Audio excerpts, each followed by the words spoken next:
The vast emptiness of space held many secrets, but none quite like the stalkers. Their crystalline bodies absorbed starlight as they drifted through the cold void, making them nearly invisible to most forms of detection.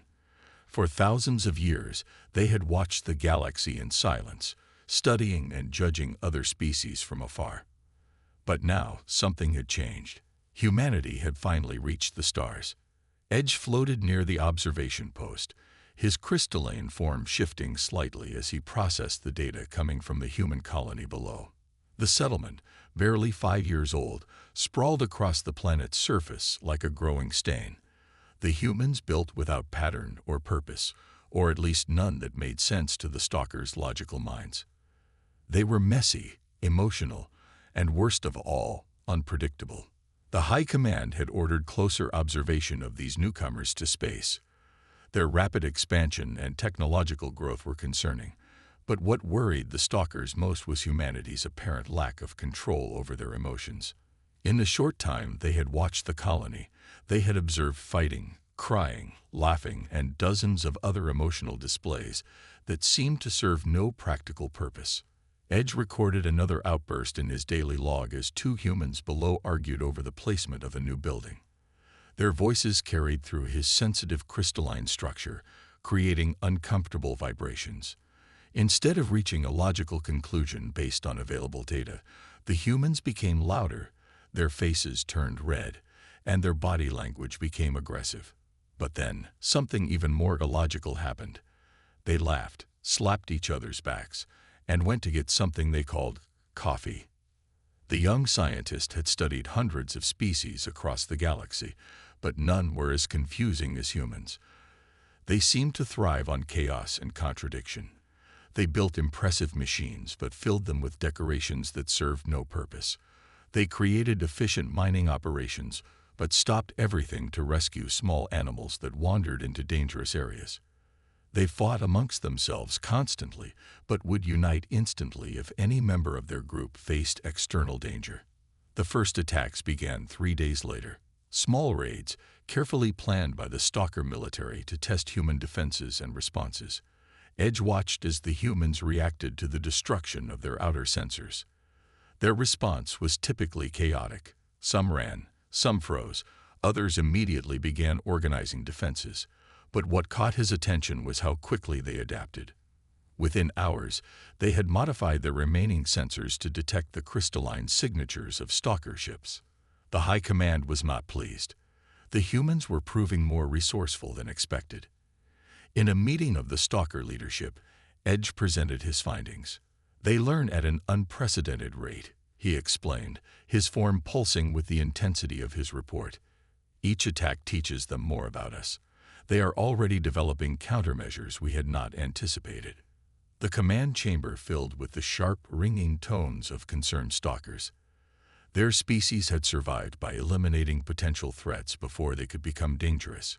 Humanity's rapid adaptation and emotional unpredictability made them the greatest threat that the stalkers had encountered in centuries. The decision was made. Humanity would have to be eliminated before they could spread further into space. Edge was assigned to continue his studies, gathering data that would help make the extinction more efficient. He accepted his role, as any logical being would. Yet, as he returned to his observation post, something unusual happened. He experienced what humans would call doubt. Below him, the colony continued its chaotic activity. Humans went about their daily tasks, unaware they were being watched, unaware that their time among the stars would soon end. Edge observed a small group of children playing in a protected dome, their laughter creating complex wave patterns in his sensors. They were teaching each other how to draw pictures in the colony's artificial gravity, creating art that served no practical purpose.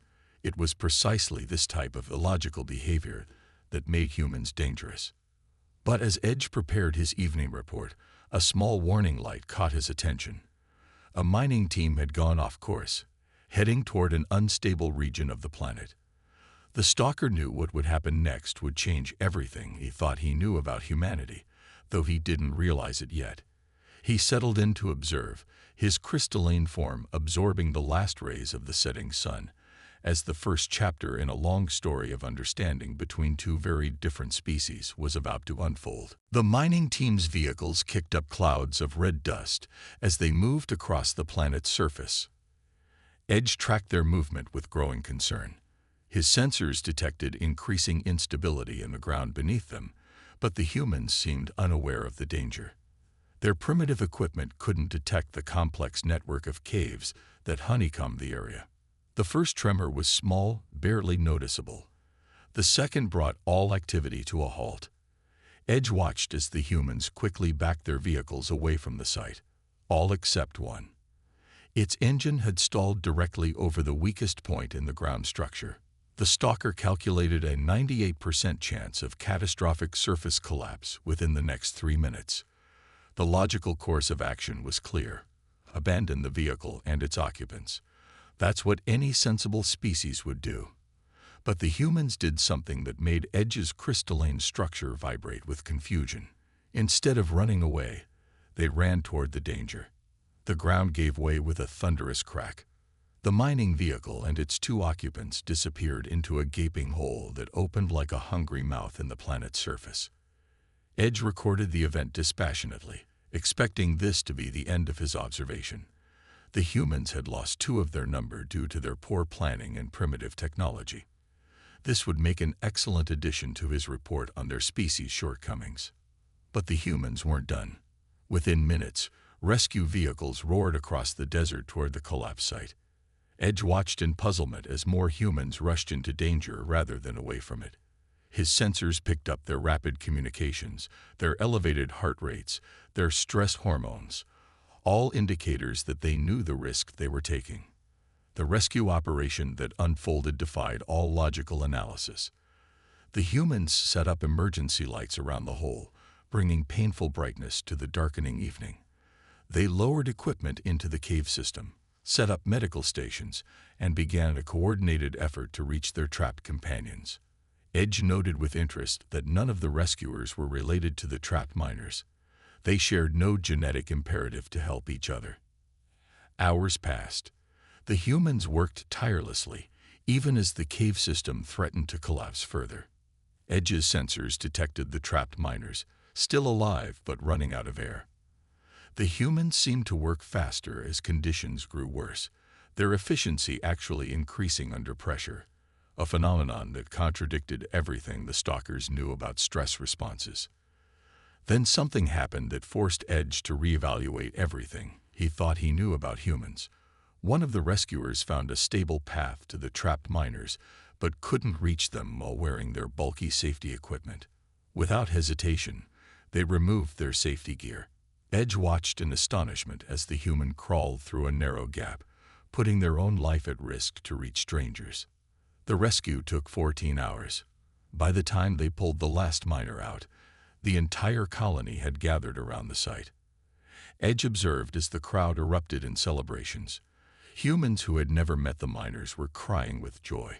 The rescuers, exhausted and covered in dust, were treated like heroes. The entire colony would lose a full day of productivity to recovery and celebrations, but none of them seemed to care. Edge compiled his daily report with unusual hesitation. The incident had revealed something about humans that didn't fit with the stalker's assessment of them as a primitive, chaotic species.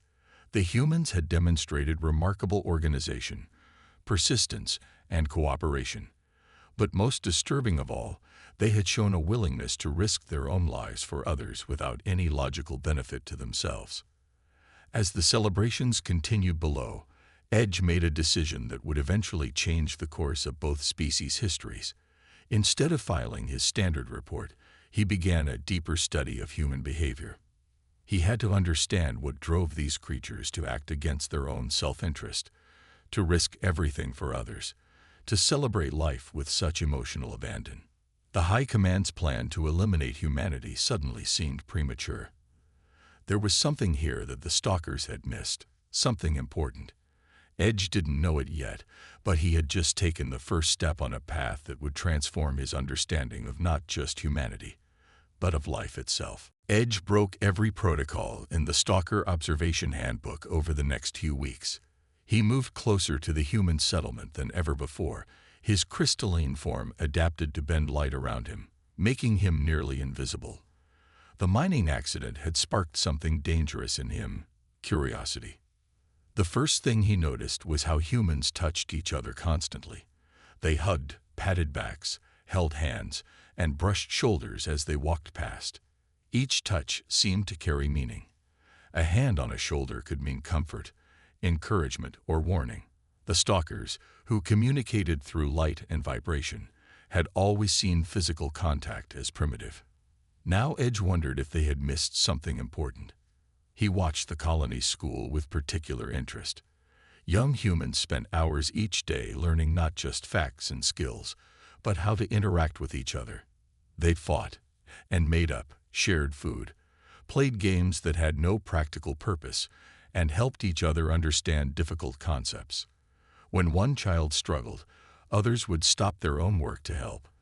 This behavior went against everything the stalkers believed about competition and survival. The colony's medical center provided more surprises. Humans would willingly expose themselves to sick individuals to provide care. They worked long hours to save lives, even when the practical cost of the treatment outweighed the potential benefit to the colony. Edge watched as they celebrated each recovery and mourned each loss as if every single life held infinite value. But perhaps most shocking was what Edge observed in the colony's prison.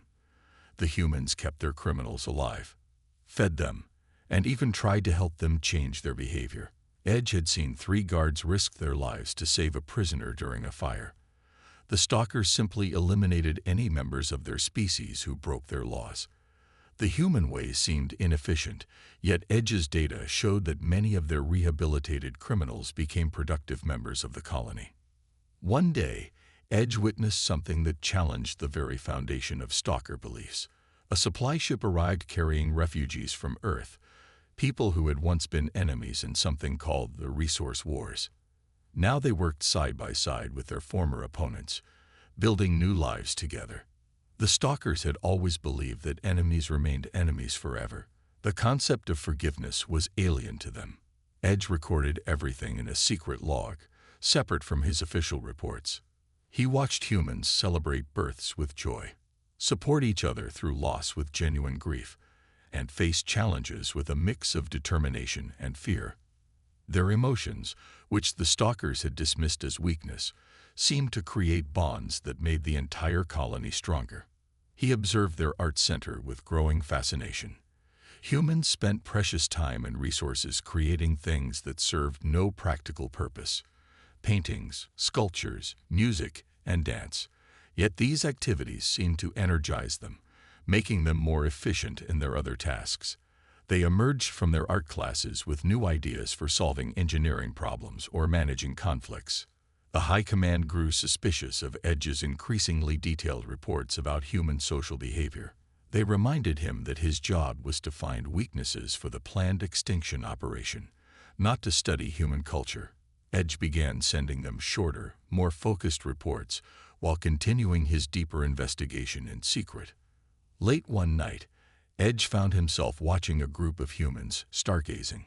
They pointed at the stars, sharing stories and dreams about space exploration. Their theories about the universe were primitive, their technology barely able to reach beyond their solar system. Yet their eyes shone with wonder and determination. Edge realized that the humans didn't just want to survive in space, they wanted to understand it, to become part of it, to grow with it. As Edge prepared to return to his official observation post, he noticed something had changed within his own crystalline structure. New patterns had formed, patterns that reflected more than just data and logic. For the first time in his existence, he felt something the humans would call empathy. He knew he should report this dangerous development to his superiors. But instead, he added it to his secret log. The humans had a saying that seemed appropriate. There was no turning back now. The colony's sun had been acting strangely for days. Edge noticed it first through his crystalline sensors, detecting subtle changes in the star's magnetic field that human instruments weren't advanced enough to pick up. The stalker observation post, hidden on a small asteroid near the colony, buzzed with worried communication as the data grew more concerning. Edge knew what was coming. A solar storm, bigger than anything the colony had experienced before. His calculations showed it would hit both the human settlement and the Stalker observation post within 12 hours. The humans' basic shielding wouldn't be enough to protect them. The Stalker post, despite its advanced technology, was also at risk due to its crystalline structure. The logical choice was clear. The Stalkers should evacuate their post and let nature eliminate part of the human colony. It would help their eventual goal of human extinction while maintaining their species' secrecy. But Edge couldn't stop thinking about the children he had watched learning and playing, the artists creating beauty, the doctors saving lives. He made his decision in a fraction of a second. Using the colony's primitive communication frequency, Edge broadcast a warning message. His voice, translated through their systems, was clear and urgent. Your son will unleash a lethal storm in 11 hours and 36 minutes. Your current shields will fail. This is not a deception. The humans' reaction was predictably chaotic at first. Edge watched as they ran tests, argued about the warning's authenticity, and debated what to do. But then, just as he had observed before, their chaos transformed into focused action. They began strengthening their shields, converting their mining equipment's power systems to reinforce the colony's defenses. A reply came through his communication channel. This is Colony Command. We've confirmed your warning. Our scans show a crystalline structure on the far asteroid. Your people are in danger too. We have better shielding in our underground bunkers. There's room for your crew if you need it. Edge's crystalline form vibrated with shock. The humans knew they were being watched. And instead of preparing defenses against their observers, they offered help. The concept was so foreign that Edge had to replay the message 3 times to process it. The storm hit sooner than expected. Edge watched in horror as the first solar waves slammed into the asteroid field, shattering smaller rocks into dust.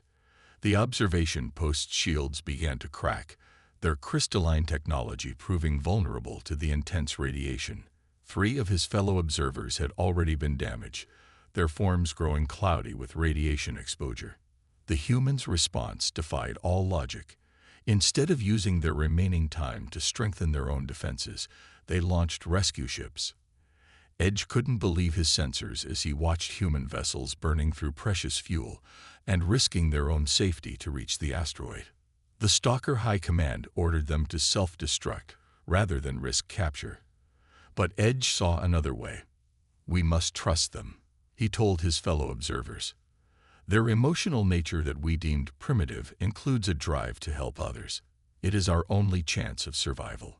The rescue was nothing like the Stalkers' precise, calculated operations.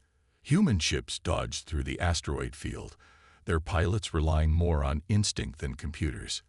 They'd reached the observation post just as its shields failed completely. Edge and his team had no choice but to reveal themselves. The humans didn't hesitate or show fear at the sight of the crystalline beings. They quickly but carefully helped the Stalkers board their ships, using makeshift radiation shielding to protect their strange passengers.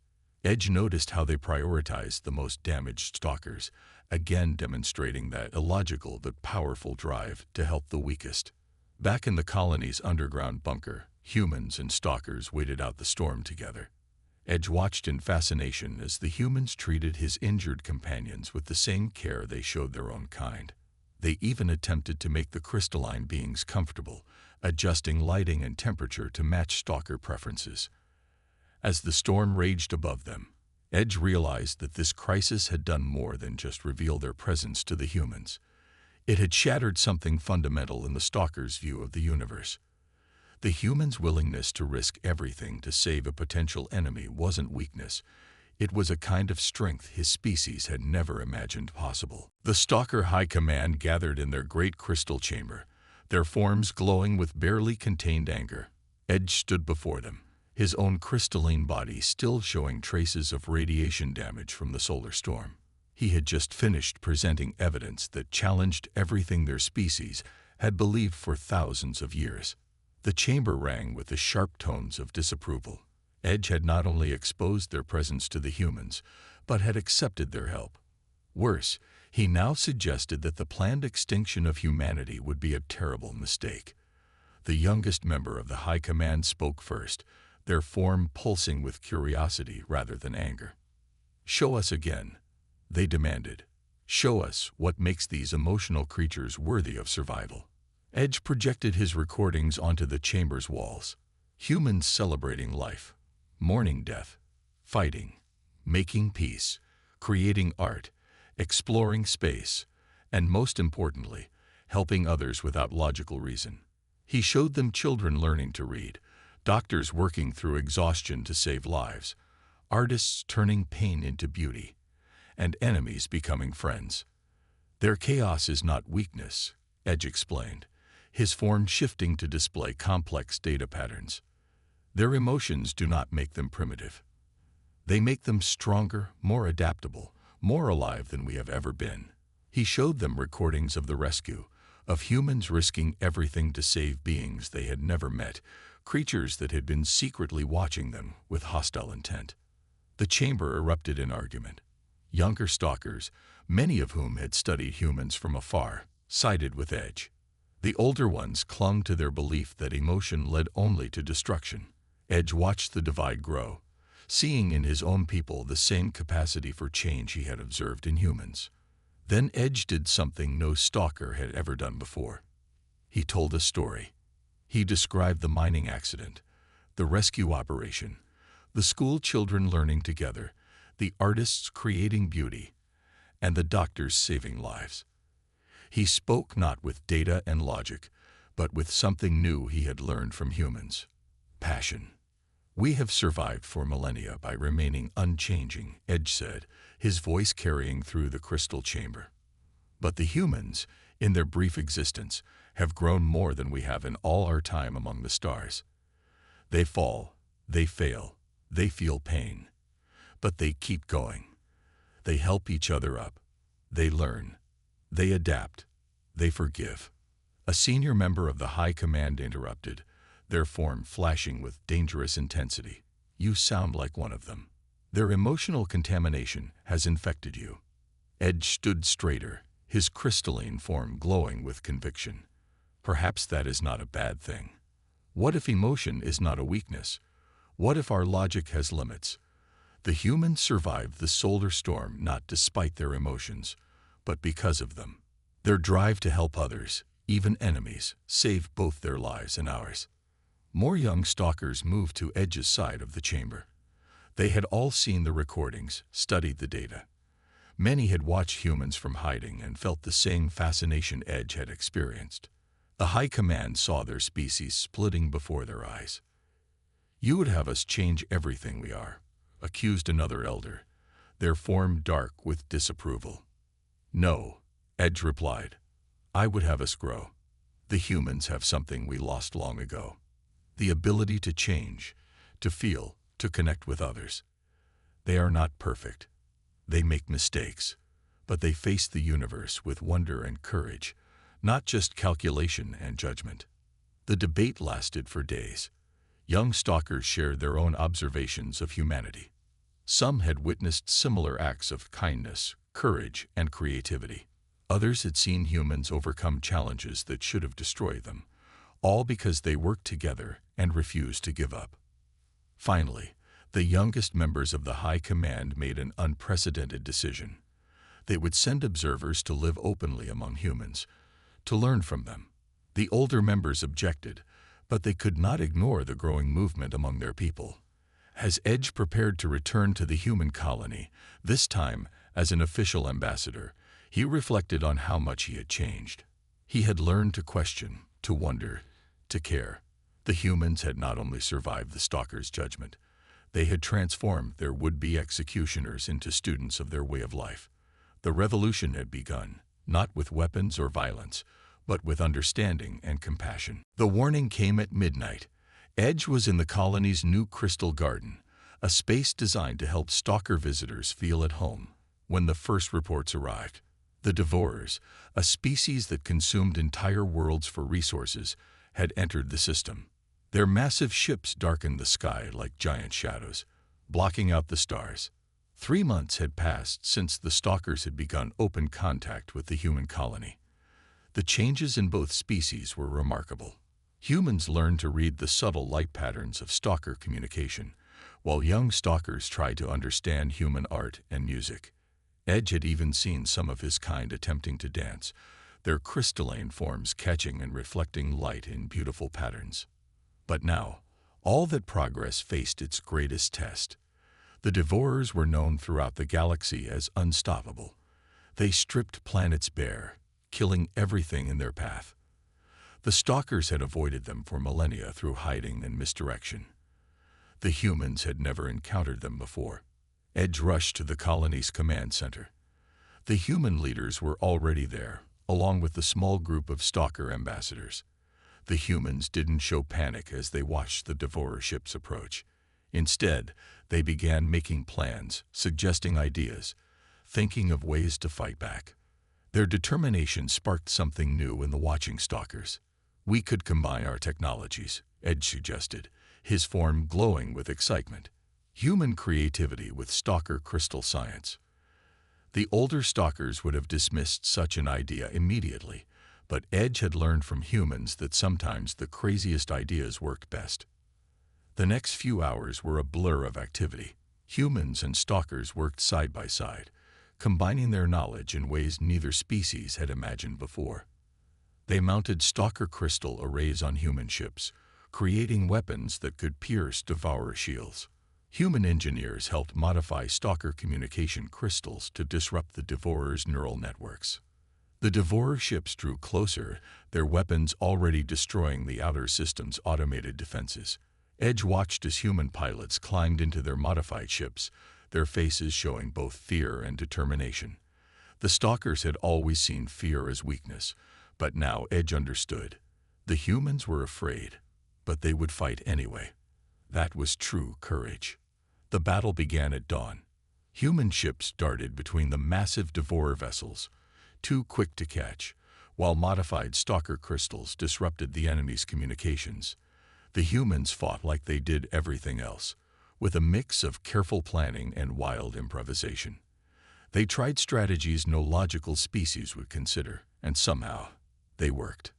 Edge found himself in the thick of the fight, his crystalline form interfaced with the human ship systems. His human pilot, a young woman who had once shown him how to plant flowers, flew them through maneuvers that should have been impossible. Together, they were neither fully human nor fully stalker, but something new and powerful.